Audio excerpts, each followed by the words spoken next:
Welcome to this wonderful school on this beautiful island of villages.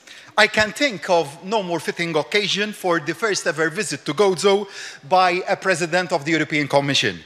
A few days ago, at the United Nations General Assembly, I set out my mission to get the future right.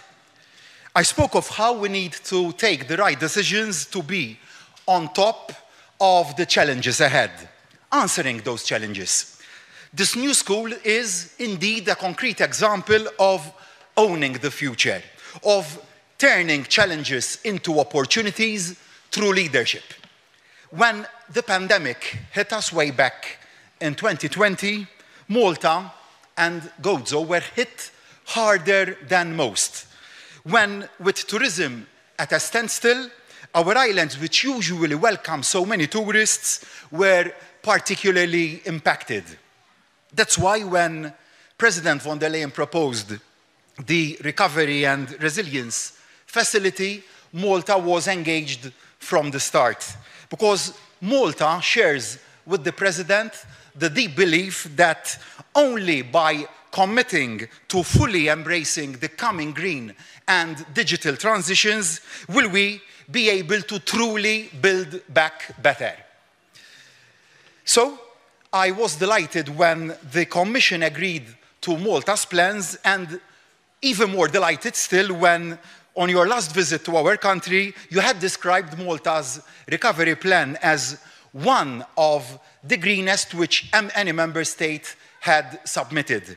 That delight continues today here in Gozo as we visit pupils and educators that have commenced only a few days ago this scholastic year in new classes with new facilities. We are delivering a new school built on the same footprint on which the previous one was built, because we believe that our land use policy is an integral part of our sustainability policy, utilizing the NextGenerationEU funds to deliver real, practical benefit to all Gozitans.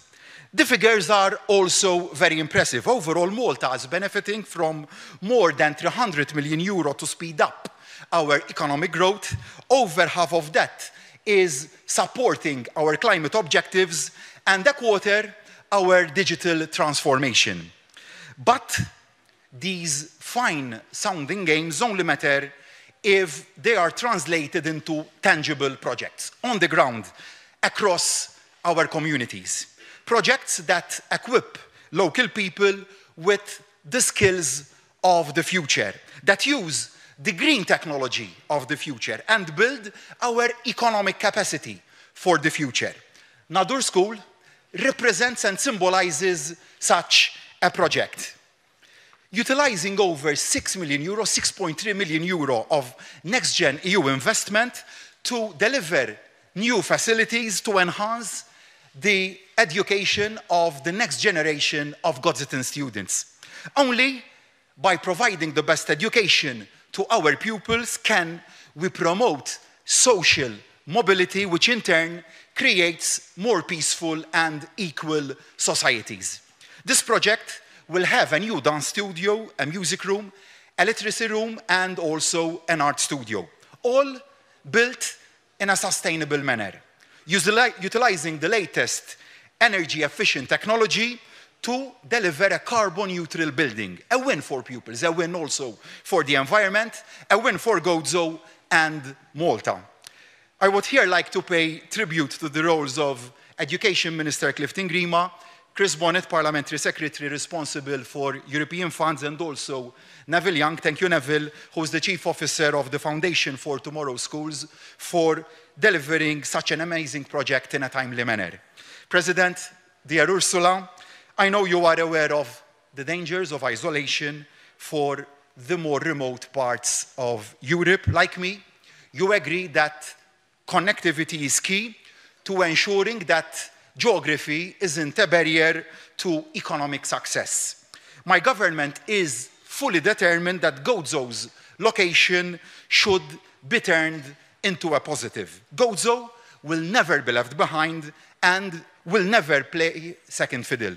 That's why my government has already increased by a quarter Gozo's share of the long-term EU funds allocated to our nation.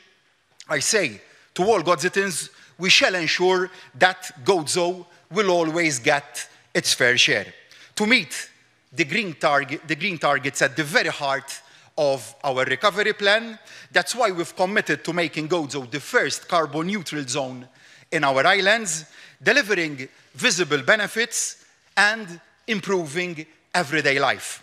Like the green transport hub at Shawkija, only a short distance away from here, designed to enhance connectivity for Gozitans by reducing congestion at the vital Imjar Harbour, with sustainability at its core, electric buses free to use, as is all our public transport, connecting passengers to the harbour, transforming a site there contaminated with illegally dumped material into a green roof. That's it. Gozo, here again, proudly showing the way. Gozo may very well be a small island, but its people are extremely hardworking.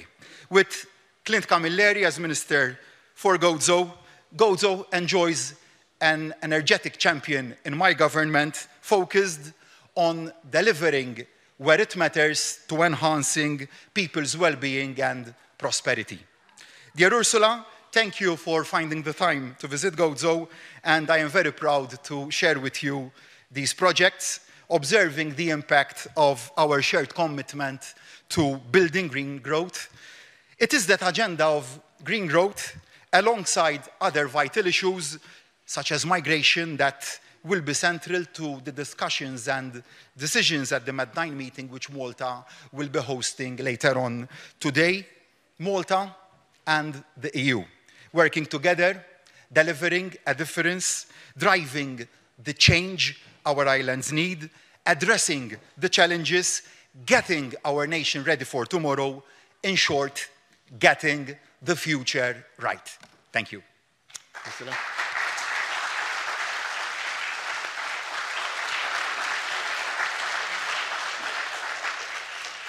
Thank you. Thank you very much, Prime Minister, dear Robert. Ministers, Excellencies, ladies and gentlemen.